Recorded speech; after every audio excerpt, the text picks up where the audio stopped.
दिदी ए प्रीति आयो अलिकति लुगा धोर राखिरहेछु जाऊ जा सुकाइदिएर तिम्रो भिनाजुले नि नयाँ एसी जोड्नु पर्छ बसेर पास्ता खानुपर्छ ए हो मैले ब्याग राखेर आउँछु अनि सुकाइदिन्छु ल लुगा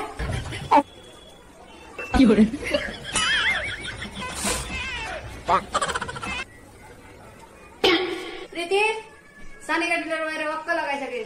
लुगा लगाएर सुताइदेऊ देऊ अनि एसीमा बसेर पास्ता खानुपर्छ तिम्रो भिनाजुले नयाँ एसी लाउनु भइरहेछ